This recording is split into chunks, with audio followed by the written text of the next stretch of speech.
Hello, this is Andrew Dudich out at Historic Farm Days in Penfield, Illinois, and right now we're over at the corn shelling with Lawrence Schluter. Tell me a little bit about everything you have set up here today. Okay, before the combines were the popular way to harvest corn, we shucked corn or picked corn with ear corn pickers. That was after they got through with all the hand shucking before, and then the pickers came along that made the job easier. Then they would pick it and put it in structures like this, ear corn cribs, where it could naturally dry some more, and then we'd have to go and shell the stuff out of the crib with the corn sheller and deliver it to the local elevators for market.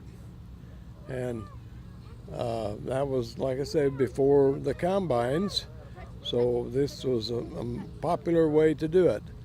And my family and I, and had some help, we had a machine like this to go around to the various farms and shell the corn out of the crib and put it on a truck and deliver it to the local markets. And it took a lot more time than doing it all in one step with a combine. Yes, it did. It did. But it was a good time for fellowship. The neighbors would help each other and do things like that. Now everybody's out there for themselves, but we had a lot of more fellowship back then. And what kind of equipment are you using today? This particular thing is a Minneapolis Moline. That's the brand name. There were some other brands, but this seemed to be the most popular brand in this area. And sometimes that was just what dealers were around and what experiences other people had with them. Yes, John Deere also made a sheller, and there was shellers they called Ottawa. I think it was built around in Ottawa, Illinois. I think there was a factory.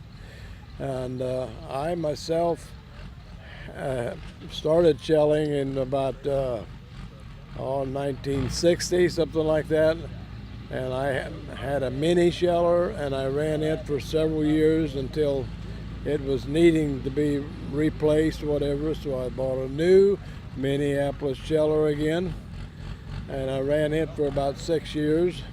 And our volume was picking up quite a bit, where I was concerned about having equipment that I could continue the business, and Minneapolis Moline stopped building shellers. So I looked around, and I learned that there was a Cook machine company at Washington, Illinois, that was building shellers mainly to put in the seed corn houses that would shell the seed corn that was grown. And so I investigated that, and I went and talked to the gentleman to do that, and he said, yeah, he could build the sheller any way we wanted it. So after several trips up there, we decided exactly how we wanted, and I could make a choice whether I wanted the corn to come out of one side of the sheller or the other side. So when we decided all that, I told him to go ahead and build a sheller, and it took him about 3 months before he had the sheller ready. And then I run that sheller machine for, I think, about 20 years until this ear corn harvesting died down. Most people, instead of buying pickers, they would put the corn heads on their combines where they could ride in an air-conditioned cab, and so then there was no need to have the corn shellers around anymore. The main people that would still keep their corn cribs were those that had cattle, and so they would use ear corn for feed, and then maybe to shell the stuff out, and they'd have the cobs they could use for bedding. So the guys that was in the livestock business, they were the last people to pick ear corn.